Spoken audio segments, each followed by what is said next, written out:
Hello. Good afternoon, everybody. I was just tweeting out the link to today's broadcast. I hope everybody's doing good today. It is Friday. It is Good Friday, actually. So as you know, Sunday is Easter Sunday. So I don't know if you guys celebrate the holiday. I don't know if you're even familiar with the holiday, but I've been celebrating it and doing things to recognize Easter, the Easter season or the Easter holiday my whole life. So today is Good Friday, so it represents the death of Christ on the cross and when the blood was shed. And so traditionally on Good Friday, people wear red. So I'm wearing red today. And then tomorrow night, JP and I are going to go to a service. And so for Easter Saturday, you traditionally wear black because you're in mourning. And then Sunday, Easter Sunday, he is risen. So everybody wears white or gold or pastels to represent the fact that he rose from the dead and lives to save us all. So that is I see and hear you on. Oh, that's good. Well, so if you are if you are us on Substack, if you are Book of Hours and any administrator on Book of Hours, which would be me or JP, you could hear me on Substack and see me on Substack. But if you're not an administrator, then you won't be able to. So we'll make that go live later. But in the meantime, I am live on Rumble. I am live on YouTube. And I will certainly make the Substack video available once we're done here. So with today being Good Friday, I am going to play a little something towards the end of this broadcast. It's a piece that is typically performed by a choir throughout all of the churches in the world on Good Friday. So typically in the afternoon. And it's called the Reproaches. And I can talk a little bit more about that once I decide to play it towards the end of the broadcast. It is a 10-minute piece, and it's quite a powerful movement. And it's good to play it today since it's typically played on Good Friday, like I just said. So, my goodness, I'm getting a lot of text messages. So anyway, today's reading is, depending on how much time we have, I'd like to read a piece that I wrote, which is not yet available to the public. It will be published once I'm done with the broadcast, and I will then, of course, share it on all the platforms. It's called In Totalitarianism. And then I would also like to read this morning's New York Times email, which is a free article that gets sent to anybody who subscribes. I think it's poignant for right now, especially now that we're, today's Good Friday and, and then we have Easter Sunday coming up. So it's very religious. And so I think that I think it would be a good thing to read and sort of comment on if we have time. So, but first things first, let's go ahead. Well, actually, there is something I want to talk about very quickly before I go into any reading, whether I do just the one, which is the one I wrote, or whether I do both of them, which is the New York Times. So hopefully we'll keep this, within the hour. Within an hour. So there was a very terrible story that took place, or a terrible situation that took place locally. Um, uh, it's in a neighboring town. Uh, and it got me to thinking, why are some people more targeted than others? I'll set it up for you. So there is a mother, we'll call her Mrs. V. Mrs. V lost her 18-year-old son in 2021. Um, Apparently, he died of um, some kind of disability. I was sort of given the impression with some of the comments I was reading regarding his death that it did appear to be possibly sudden, but they were really trying to um, drive home that maybe he had a history of, there was a history of they didn't even say what he died of, which they never do anymore, right? So Mrs. V lost her 18-year-old son in 2021 of some sort of disability, some sort of pre-existing issue. It sort of made me feel like, as I was reading through the comments on social media, it made me feel that it was not expected. Like this wasn't something that they had expected. That whatever the issue was, you know whatever physical issues he was having, um that he wouldn't die from them, but he apparently he died. So he died in 2021, and then in 2024, almost a year ago to date. So today is April 18th, 2025. So I want to say in March of 2024, Mrs. V lost her second child, a 13-year-old girl who was in a car. She was a passenger in a car. And for whatever reason, the driver lost control of the vehicle and ended up moving into like 4 lanes of oncoming traffic in another, like going the wrong direction. So that child also died. So 2021, she lost her 18-year-old son to some sort of a mysterious illness. 2024, she lost her 13-year-old daughter because of a collision. It the the car, whoever was driving the car that the 13-year-old was in, drove across like 4 lanes of traffic. So I'm assuming the driver also didn't survive. And then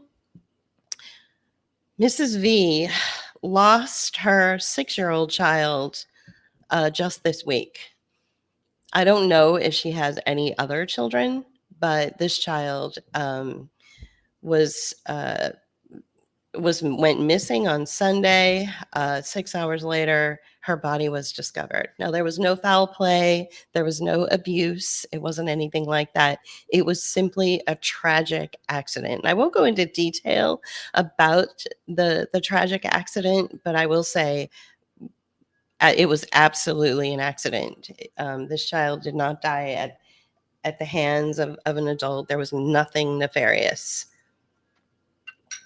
So got me to thinking about, why is it that this particular woman had to go through so much death and tragedy, and so close to it? I mean, within the last 3 or 4 years, she lost 3 of her children, her son and her 2 daughters. So I can't imagine, what obviously she's going through something very horrible right now. But I also wonder, what's going on, and it almost feels like a targeting of some sort. Now I realize in each case it wasn't, but it feels like it. This is extraordinarily bad luck, and something that pushes the boundaries of just your typical tragedy, when so much death is compacted into just a few short years. within one family. So, this, and unfortunately, these are the questions, these are the circumstances that we, you know, individuals, human beings, were left to ponder, and there's no answer. We can't come up with an answer. We have to live with these really tragic stories and tragic circumstances without really knowing what the answer is. And that's hard for me, because when I'm presented with a problem or when I'm presented with an issue, I'm the kind of person that, you know, wants to find an answer. To get I want to get over the problem, and I want to get to that solution, and I want everything fixed, So this is hard, that we have to sit here and accept the fact that these types of horrific tragedies are taking place with, all around us, and there's no way to really get over it. Um, so I wanted to just, I don't know why, but I just felt like I needed to put that out there. You know, the everyone has their own set of tragedies and circumstances that they are processing, and it it's difficult to put yourself in other people's shoes and try to imagine what they might be experiencing. But I feel like this particular holiday um, is sort of about that. It's showing a like extraordinary compassion and patience for others, more so than like Christmas. I feel like the Easter season, and especially today, is about showing compassion and, love for people who are who are living in extraordinary pain. um I think that's what this holiday is all about. So uh hopefully you guys will get something out of what I just said. I don't know, it wasn't scripted, so I was just kind of putting it out there. I don't know why Mrs. V um, has to go through such an extraordinary amount of pain and lose three of her children in the span of 3 or 4 years. I think that's too much. That's what it is. It's too much. It's too much for one human being or one family to have to bear, especially when two of those circumstances were just accidents. They were just horrible, tragic accidents. And the other one, her son dying, it's something that I kind of feel maybe could have been avoided, but what was going on in 2021. So there is that. So let's move on to the piece that I wrote, which is called In Totalitarianism. And like I said, it is not published yet,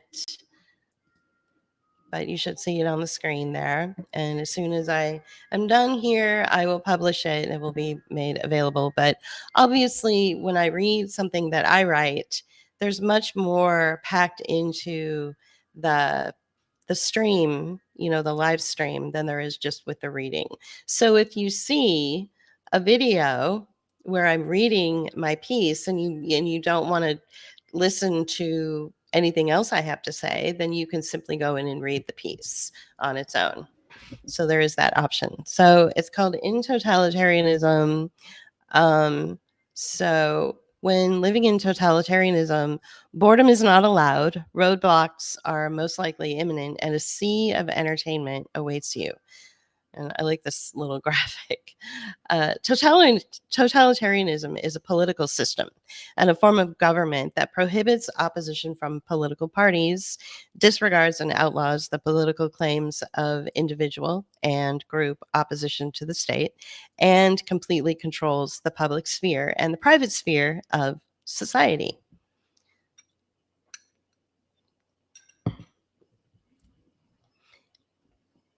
This is the authoritarian messaging we seem to be getting with the current American administration. We see it played out, for example, as Harvard University and the Trump administration go toe to toe in the latest move for power and influence.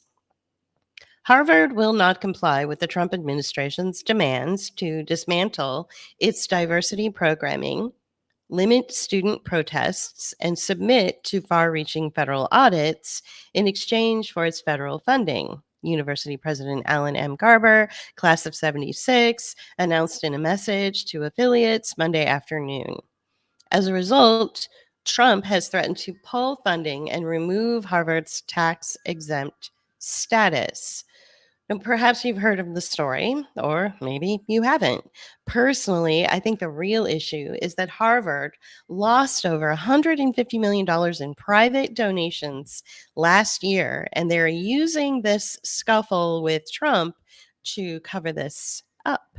Although the media would have you believe the tyrant in charge wants to dismantle diversity programming and limit a student's right to assemble, the real reason seems obvious. Harvard is getting nervous over these impending scrutinizing audits and are loudly shouting violation of rights in order to quell any questions about the audit and what these audits involve. My opinion is these iconic institutions need to be brought down a peg or two.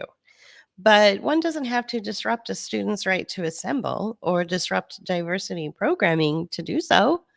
The private sector has already pulled an enormous amount of funding from Harvard, which means they're leaning on government or the state funding to make up the difference. If the state wants to audit Harvard in order to make up that difference, then let them.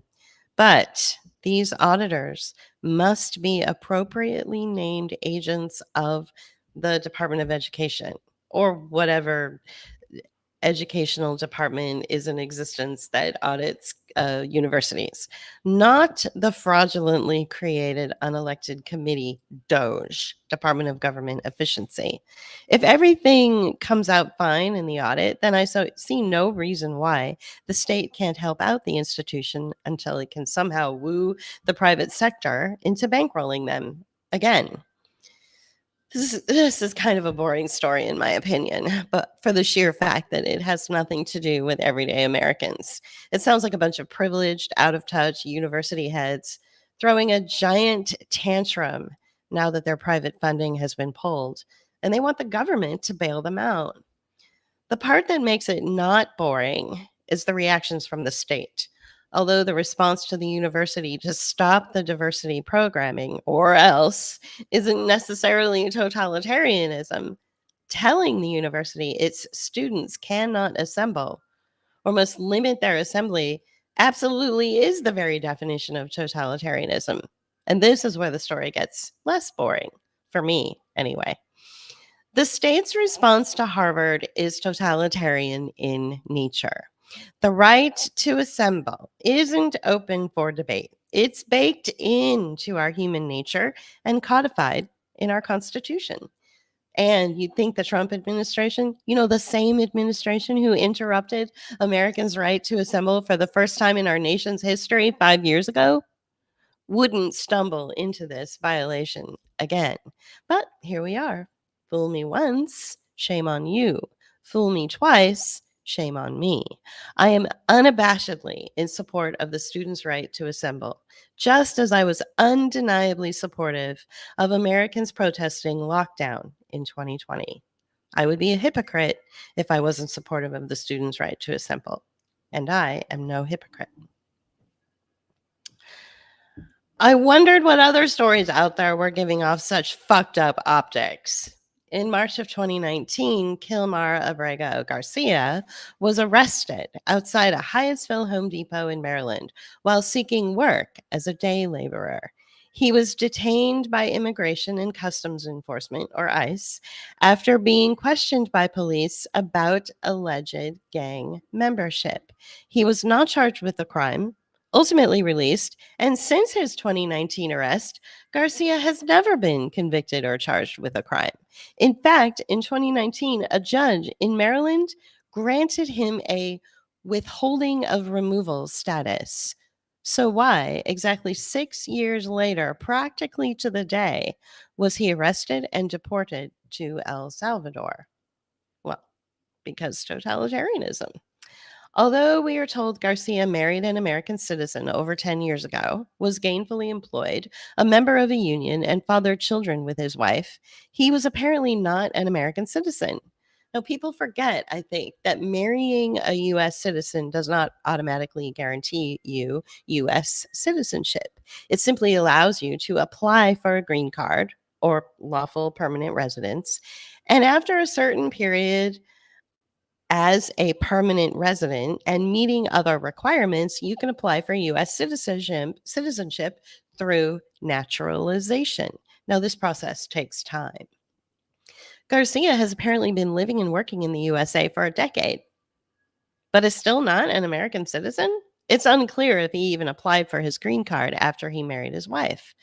So he was just too busy to go through the necessary requirements to become a naturalized citizen. I'll admit it feels dodgy, but I'll also admit it's not uncommon. You'd be surprised how many non American professionals are working in the American private sector in America who are allowed to stay here while they let their visas expire, for instance. Despite all this, Garcia did not deserve to be shipped off to his home country, El Salvador, and thrown into one of the most brutal prisons on the planet as if he was some MS-13 hardened cartel leader. Besides, he was granted that special withholding of removal status by that nice judge back in 2019. So why did the state defy the judge's designation and deport Garcia anyway? No matter which way you look at this, the optics on this particular brand of totalitarianism look bad. Of course, I'm talking about the suspension of due process. The state, if it cared about its own laws and its own protocol, would bring Garcia back and put him through due process. But the state is intransigent in their position on this. The Trump administration isn't budging. They're doing nothing to even make it look like they're attempting to follow any kind of due process and allow this man his right to a fair trial. I suppose their reasoning is if they do it for him, they'd have to do it for all the detainees. And believe it or not, I'm fine with that. Bring every single one of them back because none of them had the benefit of due process or a fair trial. Bring them back. Put them in holding or put them under house arrest, create a system of rules that, if violated, means they forfeit their right to due process. This feels more American to me than just rounding up a bunch of El Salvadorians who may or may not have ties to gangs and who may or may not be putting our country at risk. But in totalitarianism, things get jumbled up and confusing and messy, and lines about what is legal and not legal get blurred, and the people and the people's human rights are caught in the crosshairs. The frustrating thing is there are laws in place to avoid this very thing. Well, there were laws in place to protect anyone living in this country from being rounded up by government agents and disappeared, suspending all due process. Those laws were unfortunately weakened or outright undermined with the passage of the National Defense Authorization Act signed by the Obama administration in 2012. But the show must go on in totalitarianism, even if this story is just a complete composite, which means that Garcia himself is just a person that doesn't even exist, and his wife, who has taken to the bully pulpit lately, is just some random actor or agent of the state. The message is loud and clear. This is totalitarianism. We can be suspected of terrorism, and just being suspected of it is now apparently enough to suspend our civil liberties, suspend due process, and disappear us for an indefinite amount of time. There is always a degree of salaciousness in totalitarianism, with the story of Elon Musk soliciting baby mamas on new Twitter, now trending in the Wall Street Journal and Vanity Fair. It deserves a little unpacking. First, in totalitarianism, one should assume that everything is a lie. From murder plots to stories of mass deportation to Ivy League institutions throwing epic fits because they had just lost their funding, one really should take it all with a grain of salt because the truth about why we are hearing these stories is a real snooze fest. However, the heavy false flaggery behind the apparent legion of little Musks now bobbing about the planet needs some attention.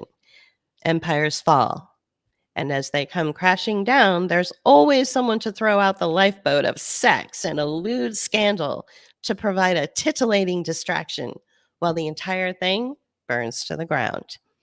The story is that Ashley St. Clair broke her agreement with Musk to keep quiet about her child's origins. Musk immediately withdrew her allowance, and she then fired back with even more stories and accusations. And the Wall Street Journal published every sordid detail. What really happened and what is happening, I assume, is that Musk has fathered maybe 4 or 5 kids, not 14. But the state's field agents are busy at work planting ideas that he wants to populate the planet with his seed and that our world population is rapidly diminishing. So Musk is always on the hunt for new handmaidens to help him fill up the planet with little versions of himself. This plays on the central theme in everyone's mind, their greatest fear. If I don't have someone to leave behind, my legacy will be forgotten, and therefore I must not be all that important. What this story is doing is it's mastering our deepest emotional turmoil and dredging up some dark notions that ultimately we are nothing without lasting legacies. It's a trick in totalitarianism to make the masses feel worthless. It's dogged and comes at all angles in every shape. And in a panopticon of ruthless stories, hashtags, and algorithms that force us to become self aware and admit how small we really are. I'm going to assume the story of the Musk brood and his new Twitter handmaids is a total fabrication and taken out of the playbook of Oswald Mosley, a British aristocrat and politician who rose to fame during the 1920s and 30s when, having become disillusioned with mainstream politics, he turned to fascism. Like Musk, he wanted to disrupt government and root out wastefulness. And like Musk, he too fathered a bunch of kids with at least 2 women. By the way, I'll clue you in on a little secret in totalitarianism. The state isn't very creative. They can't even come up with their own plot lines. They basically steal from other more famous and interesting, if not controversial, people's actual lives, modernize that life, and present it to the media and the public as fact in the hopes or in the shape of an asset, even an oddly shaped asset like Musk. The difference between Musk and Mosley is that Mosley was actually a brilliant, convincing, conniving, scandalous individual. Musk is just a hacked out version of a cross between Big Brother and Mosley, fabricating an AI version of scandal that leaves all of us bored and utterly disinterested in his alleged conquests. The real story, sorry, excuse me. The real story, I imagine, isn't all that exciting. He was married, and in that marriage, he produced 4 kids. After that marriage, he went through a makeover, got some hair plugs, started experimenting with drugs, and met a Canadian artist named Claire Boucher, whose stage name is Grimes. She's legions more intelligent than him and is tall and elegant, so naturally he wanted to procreate with her, which he did. That procreation is the little kid we saw Musk carrying around on his shoulders and parading like a pet at White House press conferences. Grimes quietly voiced her concern about her son's health during this process through a few tweets, and sometime later, we no longer saw footage of the little boy anymore. But the story about Musk and his new Twitter handmaids and his deep desire to command the country's ship and his man parts so he can spawn a legacy is probably fake. But like everything that we see paraded out in front of us, we have to pay attention.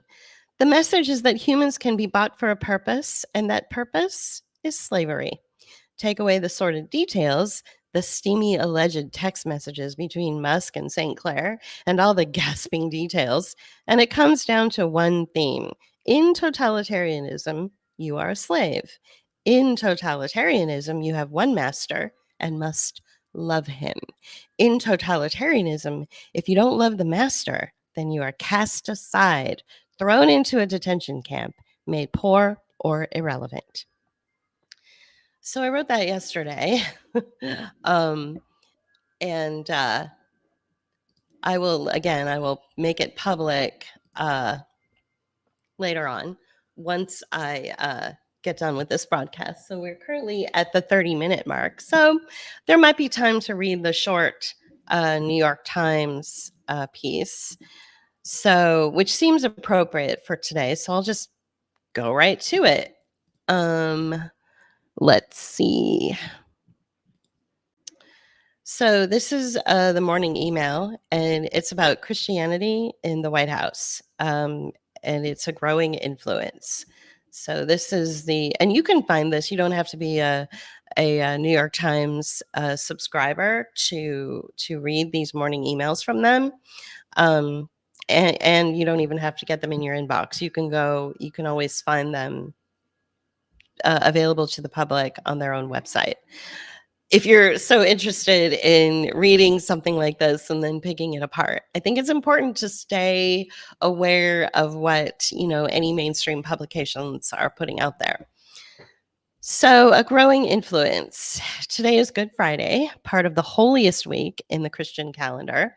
President Trump is using this week to make a dramatic gesture to the conservative Christians who heard his campaign promise last year to bring back Christianity. So as far as I know, Christianity is the second most popular religion in the world, in the whole globe. The first being Muslim. Yeah. The practice of Islam, I guess. Let me double check on that. And then I'll continue reading. Yeah, so Christianity is the second and Islam is the first. So let me get back to the morning email. This week, the White House issued an extraordinary statement, a presidential Easter greeting that was more directly evangelistic than those in the past. Trump and the First Lady said they were celebrating the living Son of God who conquered death, freed us from sin, and unlocked the gates of heaven for all of humanity.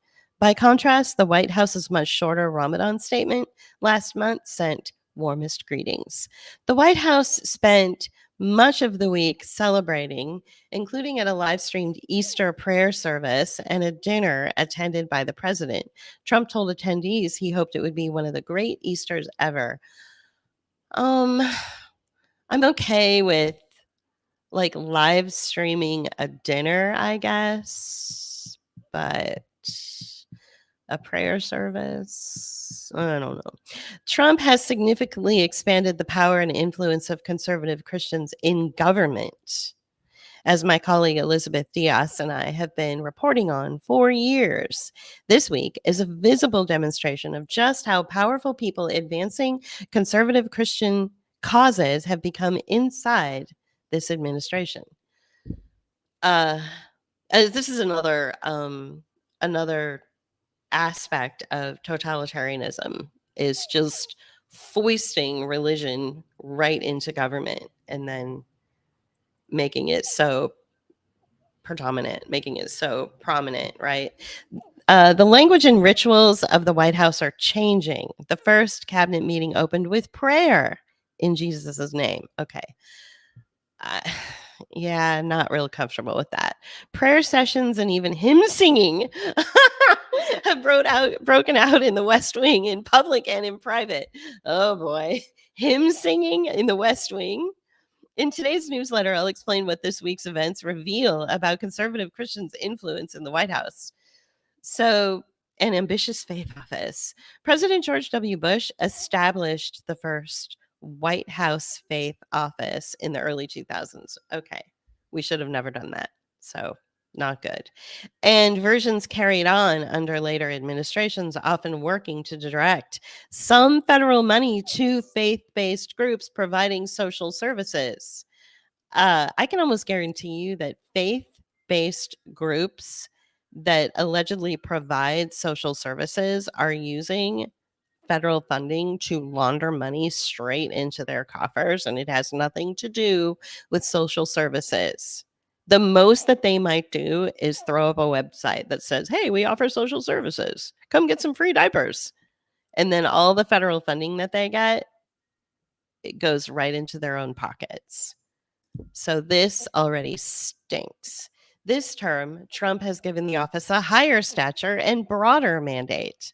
Then the New Faith office is led by Trump's longtime personal pastor, Paula White Cain, and Jennifer Korn, who worked in his first administration.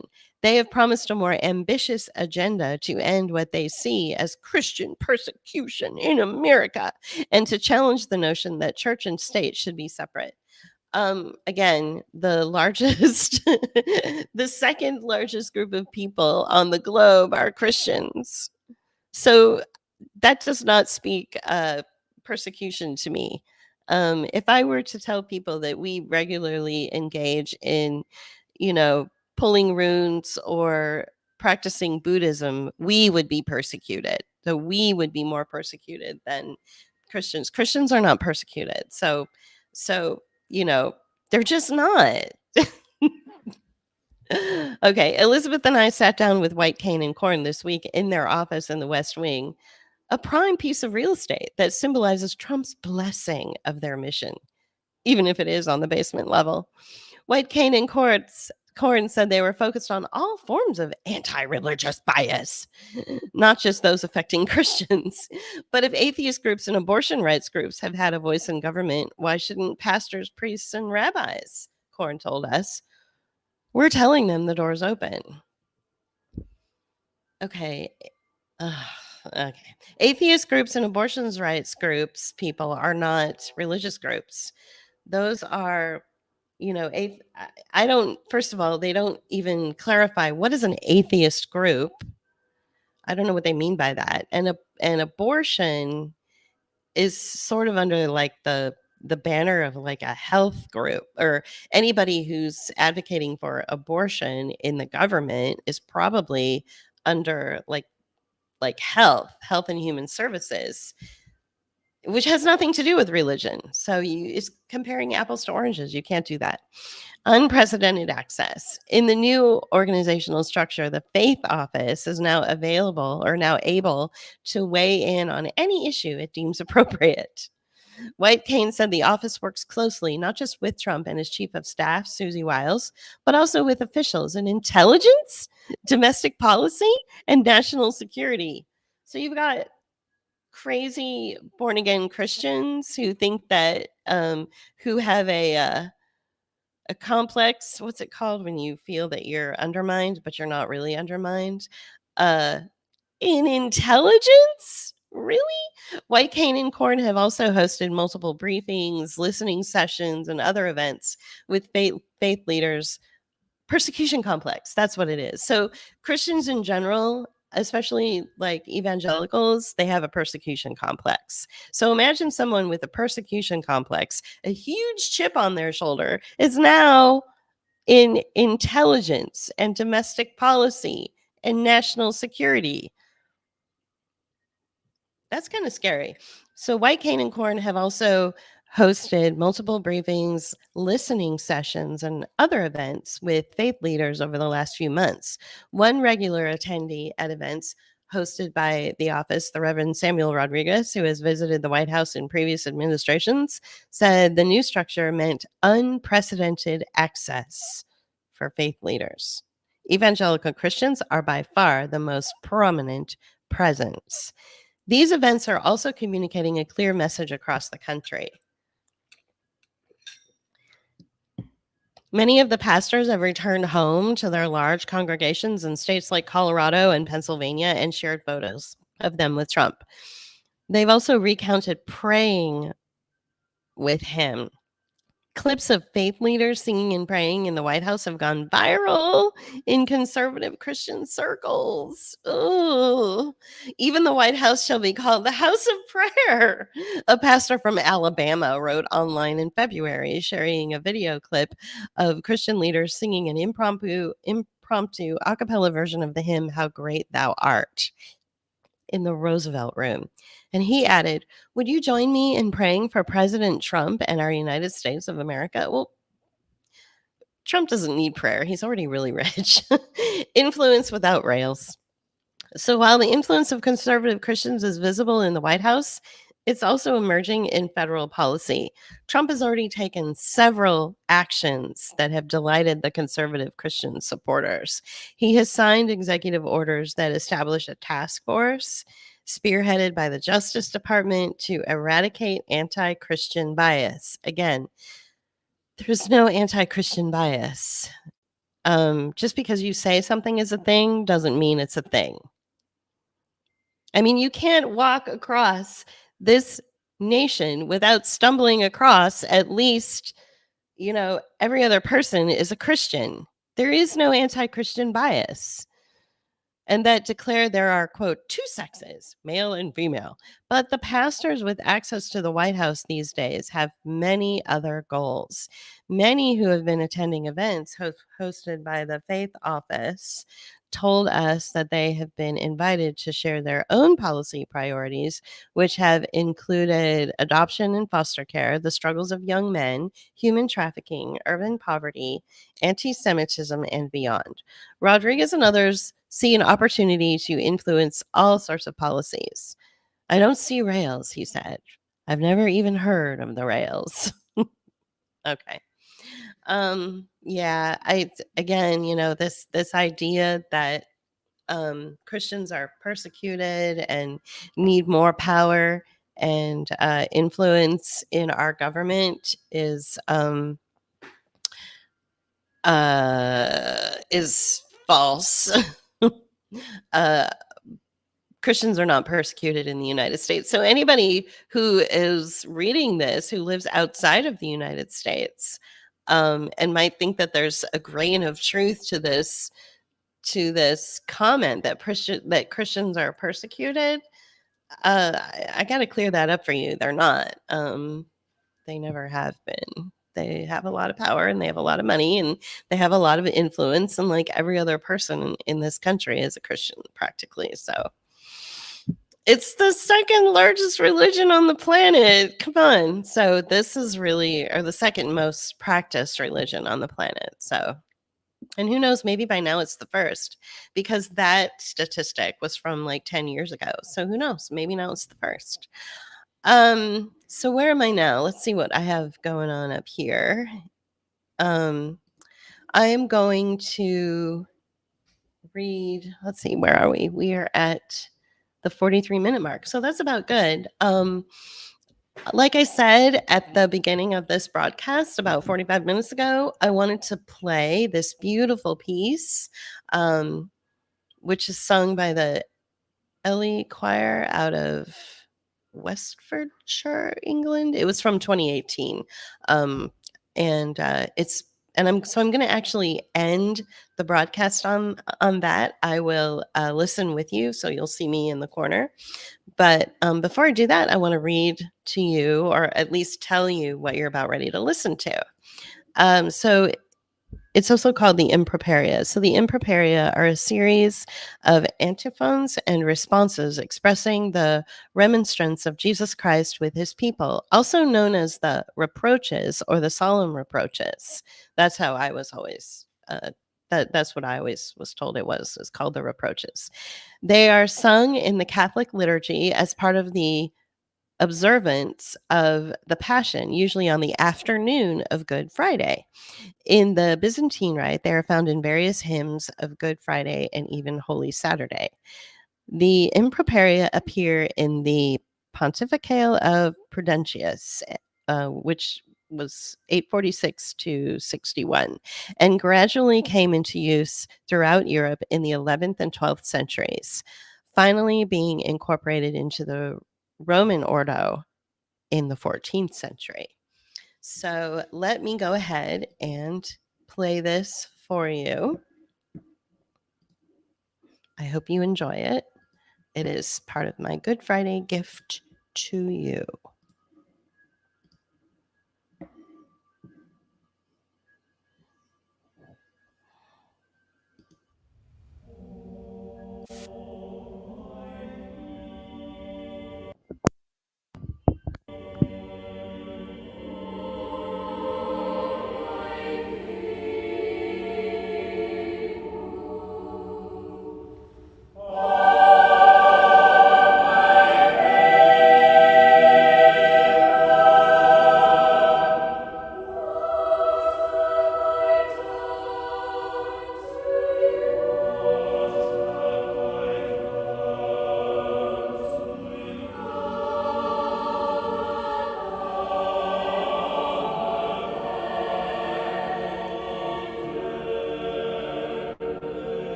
you can help us continue our work by becoming a patron at patreon.com/bookofhours, or leave us a one-time donation at paypal.me/bookofhours. Or you can use Cash App. Thank you.